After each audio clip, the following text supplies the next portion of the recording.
What's up, Generals? Kakaiba ang ato ang video karon, no? Ang ato ang content karon. Isa sa pangarap yun na mo nga mahitabo ni Carl sa mo ang content. Like before pandemic pa, nag-iisip na good me nga magkaroon ng content ngayon ani ang tech review. Isa sa mga gusto gid na mo i-review is ang kuan. Mga phones, Yes, mga phones, especially ang iPhone. Yes, oh my God! iPhone. And din siya ba sa iPhone, guys? Ang ato yung review karon. iPhone 15 Pro. Yeah! Oh my God! I'm so excited na yun. And thank you so much sa mo ang trusted iPhone reseller. Ang Gadget Hub. Yes, salamat kaayo. Dinhigikan ang mga gadgets. So nakita gid na mo ang service and quality ni Coco Gadget Hub. Di na to para padugayon, Carl. Ang ato ang bagong unit ato ang i-unbox. See, ang gamit na mo ang gamit na mo ani sa pag video ani sa iPhone 15 Pro Max. Oh my God, first time na ko maka-audio. Okay ba? Ito mo na eh. Good! Ibaba na lang. Ibaba na lang. Ayan na siya! Oh my God! So, baka niya nindot siya kayo, no? Personally, mas ganahan ko ato. Blue titanium, like perfect kayo. Though, for me personally, ganahan po ko aning white. Ganahan ko white, yun yung cellphone ako white. And appealing kayong blue titanium.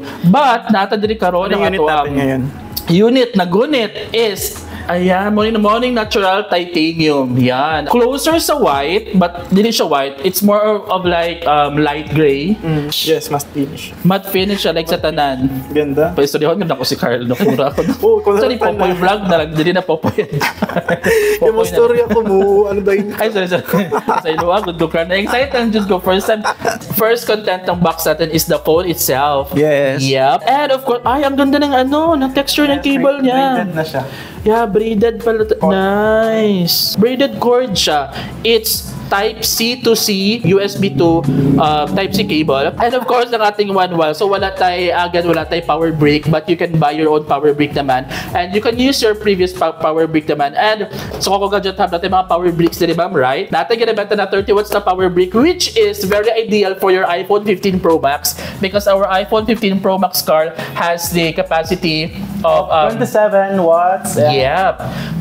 Ganun nakabilis ang ating iPhone 15 Pro Max. Unlike sa yung mga older pa natin na mga power brick ng iPhone natin is mga 5 watts lang talaga siya. Like super, abutin ka ng isang oras sa pag-charge. Isa-isa ta. Ang feature ni mo, yes, isa-isa gid mi. Ang first feature natin is from iPhone 14 Pro Max is meron siyang 240 grams. Ngayon si 15 Pro Max is nag-lesser, so gumaan siya ng 19 grams. Ayan. So this one is 221 grams. Yes, 221 minus 19 ang 240. Ang talino natin doon. Mathematics talaga tayo. Ayan, lighter talaga siya, guys. Like, yung cellphone kasi ni Sir Patrick kanina is iPhone 14 Pro Max, right, no? We need talaga namin siya. Mas mabigat talaga ang iPhone 14 Pro Max. Ganahan mo ka ng mga lighter phones. Mayon na, this is really the best phone for you, guys. This is more lighter. Gunitan nyo siya the whole day. According pa sa ubang content creator na nag-review po ani, wala kasi kapoy. And bigger siya, pero since gaan siya, dili siya kapoy sa kamot. Yes. Ang iPhone 15 Pro Max is meron siyang 4 colors. Ang first natin is ang natural titanium, Black titanium, blue titanium, and the last one is the white titanium. So this one, ganang gunit ni card. So i-peel off na natin siya. Yan. Uy, nag-smudge akong kamot to. Sige ako move ganina. Hindi na okay siya. Oh my God! Ano yun ang ginatawag na talaga nato? Ano na to? Itong cellphone tag 110,000. This is 256, guys. This is 256. Kasi wala ng 128 gig si iPhone 15. Yes. Hello, the famous hello logo. Swipe up na to? Yes. Daghan kasi sila gi-change sa ilang physicals. First, ang ako ang napansin good. And I think one of my favorites upgrade na gibuhat na sa iPhone na to. Nalitan nila ng action button. Ayan. Yep. And marami siyang pwedeng gawin for the customization. Action button, pwede siyang maging camera mode, just like one press, ganon. Pwede din siyang flashlight, mga ganon. Focus, madami siyang mode talaga as in, like super daming mode. And then, functional siya by tapping it or pressing the buttons. So, one of the best upgrades na ginawa ni Apple sa iPhone 15 Pro Max. Ang kanyang screen bezels, ayan, mas manipis na. Yeah, so mas thinner, mas thinner. Yan, ayan. Laking difference pag makita mo yung iPhone 14 Pro Max no, yan, nasa video, yan, makita nyo. Super laki talagang difference. And mas elegant din kasi manipis na talaga siya. Parang almost edge to edge na talaga yung screen ng iPhone 15 lapit na. Pro Max. Konti na lang Apple, gawin mo, sagarin mo na next. Sagarin mo na, mag-curve ka na, nahiya ka pa. Punta na tayo doon. 16. Punta 16 doon na, i-curve na natin. Kung ang iba, both sides ang kinurve nila, sa'yo top and bottom i-curve mo. And your iPhone 15 Pro Max can transfer faster than the previous versions. Yes, because it's compatible na sa USB 3.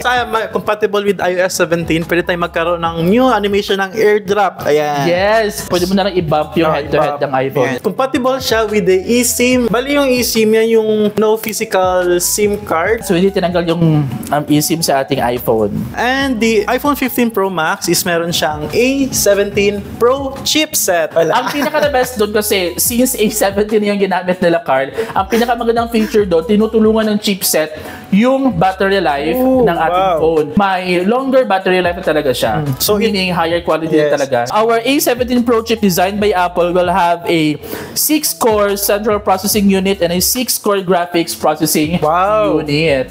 Napakabilis na pala talaga yung ano niya. Napaka-smooth siguro mag-game dito. So guys, let's talk about the camera of iPhone 15 Pro Max. Halos lahat naman talaga ng phone users, no? Ito yung talagang pinaka-chine-check nila na feature ng isang cellphone. Camera talaga yung pinaka-main. So sa first features ni iPhone 15 Pro Max, no? Saka bago nilang nilagay dito is yung kanilang 5x telephoto. Ayan. Yes, but before that, Carl, our main camera is now 48 megapixel and our front camera is 24 megapixel. But since pa naman sa iPhone, maganda naman ang camera to talaga. Yes, kahit but since sinayar, kahit yung sa phone ko, kahit old yung XS, yung XS maganda pa rin naman talaga.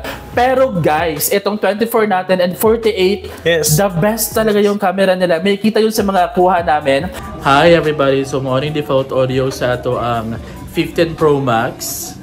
Yep, we're here at Coco Gadget Hub. Ang ating telephoto camera, marami nagtatanong saan kung ano ba talaga ang telephoto camera. Ano ba talaga yan? Ano ba talaga yan? Ito yung feature ng isang camera na zoom in with a higher quality of image, yung telephoto camera. Most of the cameras kasi is digitally zoomed, which means the digital zoom, kunwari, kung ano yung frame mo, para lang siyang zoom in na photo, kaya siya nagpipixelate. The telephoto camera naman, kapag nag-zoom in ka, ini-image process niya talaga para mas mag-crisp yung image and mas mag-detail. So, hindi siya digitally zoomed. So, ayan, makikita nyo naman dito sa aming kuha. Ayan. Yes, mas lesser yung ano niya, noise. Yes, mas lesser ang noise and mas more detailed siya. Sa video natin, it comes with image stabilization. Ayan, ang focal length natin is 120 mm at 12 megapixel. Ayan. Kung si portrait mode naman, paggamitin natin is, ang default camera is nasa 24 megapixel yung ganyang ginagamit. Ayun. Yep, kapag gagamitin naman natin yung night mode natin, bumabalik yung camera natin sa 12 megapixel. And one of the best feature ni iPhone 15 Pro Max is ang kanyang Tetra Prism. So ano ba ang Tetra Prism? Ang Tetra Prism, yung Tetra Prism kasi, Carl, nakikita mo yun sa mga traditional cameras like the DSLR or the digital single lens reflex camera. Sa lens nila, Tetra Prism, yun yung pagtapon ng image or light doon sa ating lens. Tapos dadaanan niya yung mga mirrors, ibabump doon sa mirrors before papasok doon sa pinaka-panel talaga or pinaka-mata ng camera or the lens. So, ang ginawa naman ni Apple, since we have a bigger bump na sa camera, not that big naman, but slightly big. So, it has Tetra, it has 4 mirrors na kapag kukunin niya yung image, ibabump niya sa first image, itatapon sa second image, third image, fourth image, kaya mas nakukuha niya ang mas higher quality and mas detailed na picture. Wow. So, hindi talaga siya digitally zoomed. So, ginamitan talaga nila ng Tetra Prism ito. Pinakamaganda, Carl, kasi kapag kukuha ka ng normal mode sa camera, pwede mong i-on and off yung portrait mode feature. Oh. Meaning, kung gusto mong i-on yung portrait mode feature, you can separate the subject and the background for nice. more types of post-processing. Yan talaga. Gusto mong i-blur yung background and ikaw crisp. Tapos kung ayaw mo naman, pwede mong i-turn off. And meron din tayong lens coating dito sa ating camera. Yan. Para maiwasan natin yung mga light streaks ng mga ilaw or sun, ganun. Okay, and our normal camera, kung i-open niya siya, meron siyang kasamang tatlong focal length. The normal, which is the 1x. Ayan. We have the 24mm at 24 megapixel. And the 28mm at 24 megapixel. And of course, ang ating 1.5x is the 35mm at 24 megapixel. Our 2x mode naman, we have the 48mm at 12 megapixel, ayan. And ang last naman natin is ang video features ng ating iPhone 15 Pro Max. Ayan. Yan. So, we can shoot up to 4K at 60 FPS. Ito talaga ang pinakagusto namin, mga kapwa photographers at videographers, lalong-lalo na yung kaibigan namin si Traveling James. Sa kanya ko talaga nakita yung ganito. Hindi ako naniniwala una, pero nung nakita ko na talaga doon sa features ni iPhone 15 Pro Max, meron siyang ProRes and log format na feature.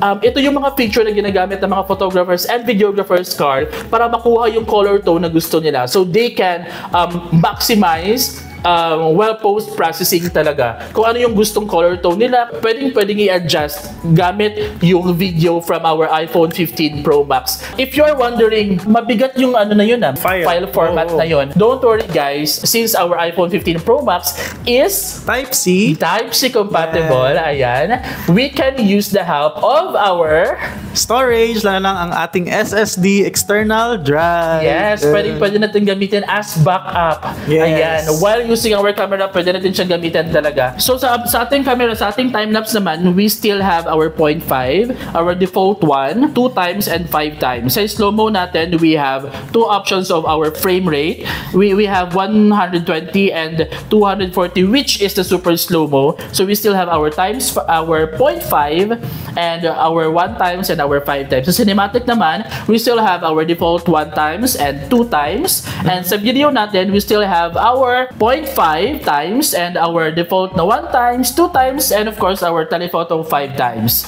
That's for video and photos. And ayan, all in all, if you are going to ask us, recommend ba namin ang iPhone 15 Pro Max sa inyo, Pro or Pro Max? For me, yes. Yes, so, it's very recommendable. Tsaka Type-C naman siya, so if you have Type-C sa bahay ninyo or mga gadgets mo na iba, just like your diba? So imagine having your gadgets at time, tapos isang charger lang ang gagamitin mo, diba? Napaka-convenient na yan. So thank you so much, Apple, na naisipan natin talaga na naging Type-C na talaga siya. Napakalaki advantage doon na isang charger na lang gagamitin mo. And of course, compatible na siya for fast charging sa ating 27 watts. Ayan. Yes. Very recommended. Ayan. And again, if you are looking for a very affordable and quality units, ang lahat ng iPhone units, not only our iPhone 15 Pro Max, wala na tayong ibang pupuntahan, kundi ang ating pinakapaborito at trusted na store, ang Coco Gadget Hub. Yes. Because, yun yung sinabi namin kanina, quality service, lahat talaga. Meron din silang mga unsealed units dito na good as new, right? Good as new, 99% battery to 100%, 98%. Ganyan kalaki pa yung mga batteries natin dito. So, brand new units, sealed units. Ayan. Again, iPhone 15 Pro Max, pwede kang umorder via Facebook nila. Pwede kang mag-inquire doon sa kanilang Facebook account. It's Coco Gadget Hub. Ayan, we have iPhones, iPad, Mac, and the cheapest gadgets in town. Tested and proven namin yan kasi dito kami talaga nabili. Ayan. And located sila sa Leon Liedo Street nearby GJ Ilagan. Yes, harapan na ng ating gasoline station na Petron. At ayan, huwag natin magpahuli pa kaya mauna na dapat tayo sa pag-order at paghawak ng ating iPhone 15 series. Lahat ng iPhone 15 regular, Pro to Pro Max, meron tayo niyan dito sa Coco Gadget Hub. And pwede kayong umorder or mag-PM sa kanilang page yan, Coco Gadget Hub, and meron silang 3 branches kung kung saan kayo pwedeng umorder. And meron silang Jensen branch, Isulan branch, and Tacorong branch. Ayan, tatlong branch na yun. Shadow, kung dito na ka dyan, taga-Tacorong ta, or doon sa Tacorong, or doon sa Isulan, pwede kayo. Si Coco Gadget tabang bahala sa iyo. Yes. Ayan, maraming salamat guys for watching our video, and thank you for staying. Ayan, maraming salamat Coco Gadget Hub for having us here, and of course for letting us really experience the iPhone 15 Pro Max. Napakaganda, best recommended talaga. And again, this is Popoy. I'm Carl of Popoy and Carl. And see you on our next video. Bye!